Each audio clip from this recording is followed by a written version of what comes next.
Bonjour à tous, j'espère que vous allez bien. Je vous retrouve aujourd'hui avec une petite vidéo technique de tamponnage. On va parler aujourd'hui d'une technique ultra méga simple que je pense la plupart des gens connaissent, c'est la technique du masque. C'est une technique qui va nous servir quand on a parfois peu de matériel ou quand on a envie d'assembler différents tampons et différents motifs sans forcément que ces motifs se superposent les uns aux autres au niveau du design. Je m'explique, je vous ai fait deux exemples ici. Je suis en train de préparer mes cartes de Saint-Valentin et j'ai récupéré la totalité des tampons que j'ai au niveau du thème Saint-Valentin et je me suis rendu compte que je voulais faire une carte où différents cœurs se superposaient les uns aux autres, un était devant, l'autre était derrière, etc., etc. Si on tamponne basiquement, on va avoir quelque chose qui va ressembler à ça. Alors c'est pas totalement moche, mais moi je ne veux pas cet effet de superposition ici. Voilà, je ne veux pas que les designs se chevauchent les uns aux autres parce que pour moi ça n'est pas des ballons transparents, c'est des cœurs qui sont pleins et qui sont donc, le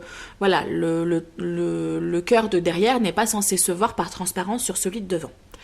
Donc, pour pouvoir faire un tamponnage qui va ressembler à quelque chose comme ça, je vais utiliser la technique du masque. Et c'est ce que je vais vous présenter aujourd'hui parce qu'on va avoir, j'allais dire, deux utilisations principales. On va avoir cette utilisation ici, donc pour de l'assemblage de tamponnage, et on va avoir la technique du masque pour faire du remplissage. Donc je vais vous montrer ça dans un deuxième temps.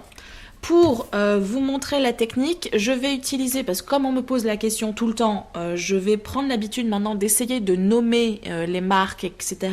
des produits que j'utilise. Ça m'évitera de devoir donner l'information en message privé, ou pas. Alors, la technique, aujourd'hui, je vais utiliser un vieux set de tampons de Stampin' Up. Honnêtement, ne me posez pas la question, je ne sais pas s'il est toujours dans le catalogue. Rapprochez-vous de démonstratrice Stampin' Up. Je ne suis plus démonstratrice Stampin' Up depuis, belle lurette. Donc ne me posez plus de questions par rapport à tout ça.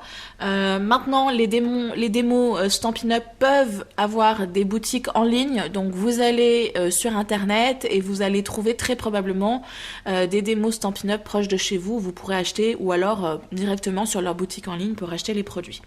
Celui-ci, c'était le set de tampons. Désolée, j'ai du mal. J'aime les cœurs. Voilà, il y a différents modèles, etc.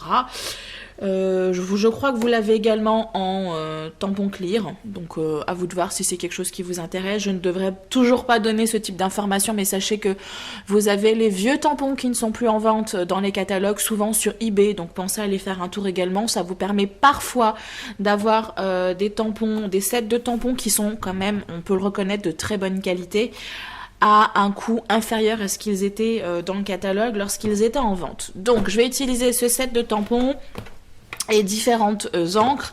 Il s'avère que moi, la majorité des encres que j'ai, on me pose souvent la question, ce sont des Stampin' Up parce que j'en ai quelques-unes et du coup, pour l'instant, les couleurs me conviennent. Je vais agrandir ma collection d'encres et je pense que je vais rester sur cette marque Stampin' Up parce que encore une fois, voilà, c'est une marque que j'aimais bien au niveau de la qualité de certains produits. D'autres ne me convenaient pas forcément, mais certains produits notamment comme les encres, j'aimais bien leur gamme d'encre, j'aime bien leur tampon encreur et j'aime bien la qualité. Ça fait des années que je les ai et ils sont très très bien, sauf quand je m'amuse à barbouiller le devant de mon iPad. Donc, je vais fonctionner avec différentes couleurs. Je vais avoir la couleur tarte au potiron qui est un orange, l'encre melon mambo qui est un rose et le rouge qui est un rouge. C'est marrant, hein? On va commencer par tamponner notre motif qui sera du coup en avant-plan, sur le premier plan de votre image. Donc là, il faut réfléchir en 3D, les amis. Donc vous commencez à tamponner ce motif et vous faites en sorte d'avoir un brouillon à côté. Alors moi je vais le faire là, mais faites en sorte d'avoir un brouillon pour vous le tamponner une deuxième fois. Ce deuxième tamponnage que vous avez fait, vous allez le découper.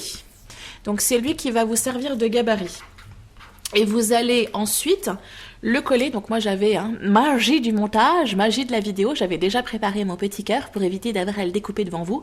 Alors petit conseil, au niveau au niveau de la découpe, essayez de découper, quitte à découper en dehors des traits, en dehors du motif, découpez légèrement au-delà du décor que en dedans du décor, parce que sinon du coup vous allez vous retrouver avec un petit bout du tampon d'à côté qui va se superposer sur notre élément. Qu'il y ait une légère lisière sur le pourtour ne sera pas forcément moche, par contre que les deux motifs se chevauchent un tout petit peu risque de faire un peu raté, on va dire. Donc maintenant que vous avez votre élément découpé, vous allez le positionner sur votre motif, premièrement déjà tamponné. Alors là, honnêtement, je vous conseille de vous acheter les rouleaux de scotch adhésif repositionnables. Lorsque c'est sorti il y a quelques années, j'en voyais pas vraiment l'intérêt. En utilisant cette technique, j'ai trouvé ça super intéressant. Si vous n'en avez pas, c'est pas grave, vous allez faire comme ce que je vais faire moi, à savoir bien positionner et tenir mon motif pour pouvoir tamponner. Mais c'est quand même beaucoup plus pratique d'avoir ces demi-mines pour pouvoir travailler autour. Donc si vous avez du scotch repositionnable, clic clic, vous vous en mettez, vous positionnez sur votre cœur et c'est parti. Et du coup, vous allez prendre vos deux tampons ou vos deux motifs. Moi, je prends des motifs identiques, mais des cœurs, mais je peux très bien prendre un cœur, un bonhomme de neige. Je sais pas, je suis encore dans mes trucs de Noël, moi. Un bonhomme de neige, une maison, voilà ce que vous voulez. Mais après, à vous de faire l'assemblage que vous voulez. Moi, il s'avère que c'est des cœurs. Donc, je vais prendre mon premier motif, en l'occurrence mon deuxième, que je vais ancrer de manière totalement classique. Rien de bien sorcier là-dedans. Je tiens mon motif parce que moi je n'ai plus d'adhésif et je viens tamponner en faisant en sorte que les deux motifs se chevauchent légèrement. C'est le but, sinon si vous collez, si vous ancrez les uns à côté des autres, la technique du masque ne vous sert à rien les enfants. Donc vous tamponnez. On voit bien ici que du coup j'ai une partie de mon motif qui est venue s'imprimer sur mon cache, sur mon masque, et on a le motif qui est venu s'imprimer, et c'est comme si mon petit cœur à pois était en arrière de mon cœur rose. Donc on peut faire la même chose avec un autre motif. Pensez à fermer vos inkpads si vous voulez qu'ils durent le plus longtemps possible. Je vais aller chercher une autre couleur et un autre motif. Oups. On ancre. Hop, je tiens mon masque et je viens ancrer. Je trouve ça super pratique comme technique parce que du coup ça peut vous permettre d'économiser des sous. Effectivement, vous allez trouver dans le commerce des tampons où il y a une ribambelle de cœur. Effectivement. Mais vu que vous avez un set de tampons avec plein de cœurs ou vous en avez ailleurs, les cœurs c'est quand même un motif qui se retrouve dans énormément de tampons, que ce soit des petits, des grands, etc. Donc pourquoi ne pas utiliser ce que vous avez déjà en faisant cette technique du masque au lieu d'acheter le tampon déjà tout fait. Alors vous gagnez effectivement du temps en prenant le tampon tout fait, je suis tout à fait d'accord avec vous. Mais si c'est quelque chose, une carte que vous allez faire une fois tous les 46 du mois, est-ce que ça vaut vraiment le coup que vous dépensiez 12 € pour un motif certes très joli, mais que vous allez utiliser pas très souvent finalement. Moi j'ai ce raisonnement-là. Alors vous pouvez le décrire comme quelque chose de radin, mais en tout cas, j'essaye d'avoir ce raisonnement. Je craque pour énormément de choses dans les boutiques de scrap, de carterie, etc. Mais j'arrive toujours à avoir ce raisonnement. Est-ce que c'est quelque chose que je vais utiliser souvent ?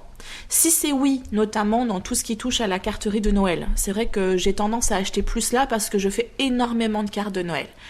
Dans ces cas-là, oui, je vais acheter le motif parce que ce motif-là va me servir énormément et parce que je ne peux pas créer ce motif autrement. Je n'ai pas les éléments qui me permettraient de créer ce motif. Mais si vous avez la possibilité de le faire, pourquoi justement ne pas faire ce type de technique qui vous ferait, alors pas forcément gagner du temps, mais en tout cas vous ferait gagner peut-être un peu d'argent et un peu de place dans votre coin créa.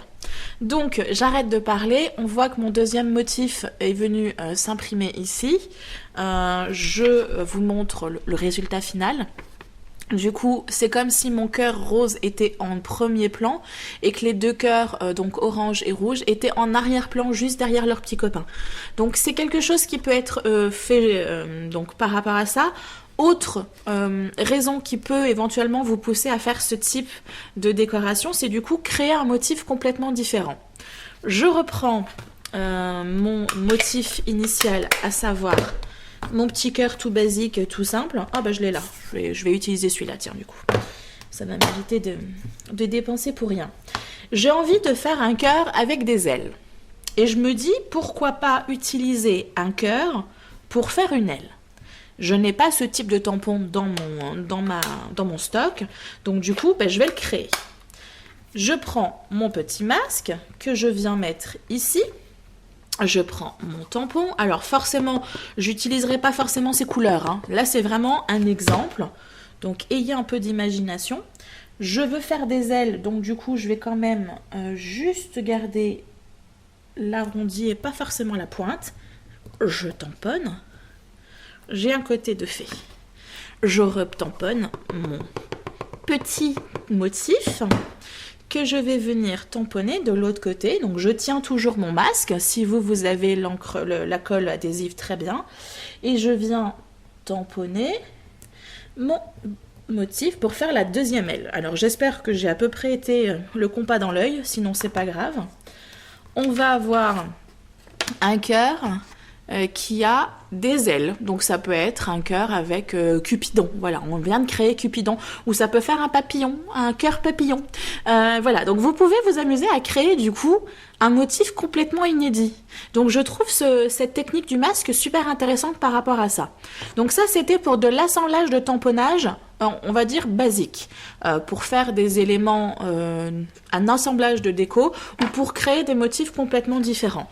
Maintenant, vous avez la technique du masque peut vous servir aussi à faire ce que j'appelle moi du remplissage de design.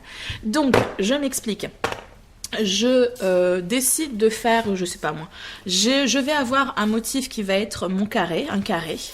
Et sur ce carré, je veux faire différents, comme du patchwork. Voilà, c'est une technique patchwork. Et du coup, bah, soit vous avez effectivement le tampon tout fait avec le motif patchwork, avec différents designs les uns à côté des autres, soit vous le créez, tout simplement. Et pour vous le créer, donc vous avez votre support de base. Alors, juste aparté, moi j'ai triché parce que comme je vous dis, je n'ai pas d'adhésif repositionnable et j'avais besoin de savoir où était le rond. Donc je me le suis dessiné. Vous ne le dessinez pas. Vous avez de l'adhésif double face, enfin l'adhésif repositionnable, pardon. Donc il vous suffira de coller votre élément et pour qu'il reste en place et qu'il bouge pas. Voilà, moi c'est vraiment pour me faciliter les choses, pour éviter d'avoir à chercher pendant des heures où ça se trouve et voilà. Donc, vous avez votre motif. Imaginons que je vais faire une carte et que ma carte, elle va avoir un médaillon qui va faire ce carré-là. Ce carré, juste pour info, c'est vraiment un exemple. Je ne vais pas aller jusqu'au bout. Il fait 10 par 10. Vous faites un autre gabarit exactement de la même dimension. Et c'est là que vous allez définir les zones de tamponnage que vous allez avoir. Donc on part du principe que je vais faire du patchwork. Donc ça veut dire que chaque zone que j'ai délimitée, aura un motif différent que vous allez venir tamponner les uns après les autres. Mais encore une fois, si par exemple je me délimite ici une zone, je vais tamponner, bah du coup ça va empiéter sur le reste. Pour que ça fasse joli, on va utiliser pardon, je m'étouffe, la technique du masque qui va nous permettre finalement de cacher une partie du motif pour pouvoir imprimer la zone voulue. On vient cacher cette zone-là, on découvre celle-là, donc on va faire du découpage, on tamponne, etc., etc. Donc moi, dans mon exemple, je voulais conserver le milieu totalement vide de motifs, donc c'était pour ça que je voulais au départ coller, temporairement, mais jusqu'à la fin, le cache du rond au milieu. Et ensuite, ce que vous faites, c'est que vous attrapez des ciseaux et vous allez découper vos formes. Alors, un conseil, si vous faites ce type de démarche, j'ai du mal à cadrer, je suis vraiment désolée.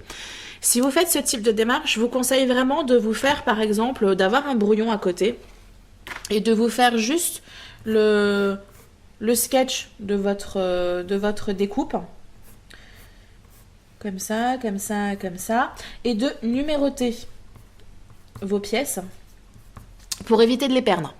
Parce que du coup, vous allez avoir des découpes un peu dans tous les sens. Donc, vous découpez votre forme.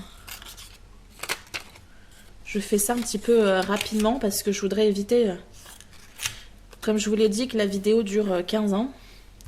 Vous essayez de garder dans le bon sens. Hein.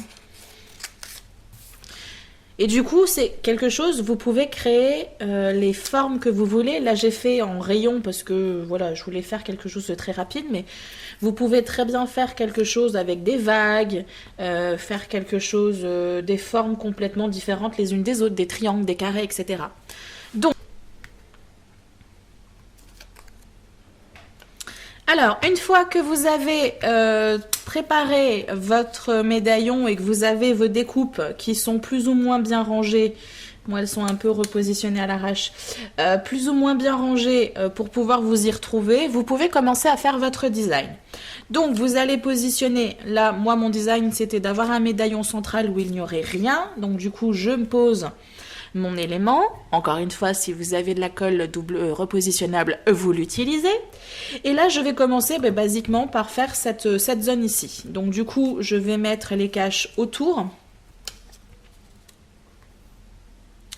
pour pouvoir éviter que le tamponnage vienne se positionner sur les zones que je ne veux pas. Donc je positionne ici. Il s'avère que moi mes tampons sont petits, donc je n'ai pas besoin de remettre l'ensemble des pièces autour. Si vous avez un grand tampon qui risque d'imprimer partout, vous remettez toutes les pièces, donc à savoir celle-ci, et vous laissez celle-là de côté vu que c'est cette zone-là qu'on veut imprimer. Vous prenez votre tampon. Moi c'est un set de tampons fond que Sabrina m'a offert. Si je ne m'abuse, je crois que c'est Aladdin. Mais je vérifierai ça quand j'aurai mes deux mains. Donc, je n'ai pas de double face repositionnable, donc du coup, je tiens tout ça. Et je viens tamponner mon motif sur la zone voulue. On a donc un élément qui est bien, une zone qui est bien délimitée. On va continuer à procéder de la même manière. Alors, je vais vous faire peut-être encore une autre zone. Après, je pense qu'on va laisser faire. Vous avez compris le principe. Et surtout, je vais faire une vidéo art journal où je vais reprendre cette technique du masque. Donc, vous aurez l'occasion d'avoir une visibilité de la technique de A à Z, en fait, par rapport à tout ça. Je vais juste mettre ça au cas où je déborde un petit peu. Donc, je viens, en fait, masquer autour et je vais imprimer cette zone-là. Je prends un autre tampon fond. Le set de tampons, je vais vous le montrer quand même, c'est ça. C'est Aladdin. Voilà. Et c'est un set de fond et en fait c'est génial. Justement pour ce type de technique, c'est génial parce que vous avez déjà des textures différentes. Donc vous pouvez vous amuser à faire de jolis effets. Alors je prends une autre couleur. Vous pouvez rester sur du monochrome vu que vous avez des motifs différents. Après l'intérêt c'est aussi de varier les couleurs en fonction des goûts et du projet. Vous tenez les différentes pièces. Hop. Bon, là j'ai très mal imprimé. Mais le but, c'est pas forcément de faire un truc super méga esthétique. Vous voyez que j'ai un deuxième motif qui est imprimé ici. Vous pouvez faire votre motif original et vous amuser à faire des designs. Donc patchwork, c'est la technique que j'appelle, moi, la technique de remplissage. Donc je vous invite vraiment à essayer de creuser un petit peu cette technique du masque. Je pense que ça peut vous aider dans votre processus créatif, on va dire. Donc n'hésitez pas à venir me poser des questions s'il y a peut-être des choses que vous n'avez pas compris. Après, on est vraiment sur du do it yourself à 100%. Donc, c'est à vous aussi à expérimenter et à faire les choses en fonction de vos besoins et de vos projets. Je vous dis à très bientôt et d'ici là, faites attention à vous. Bye bye!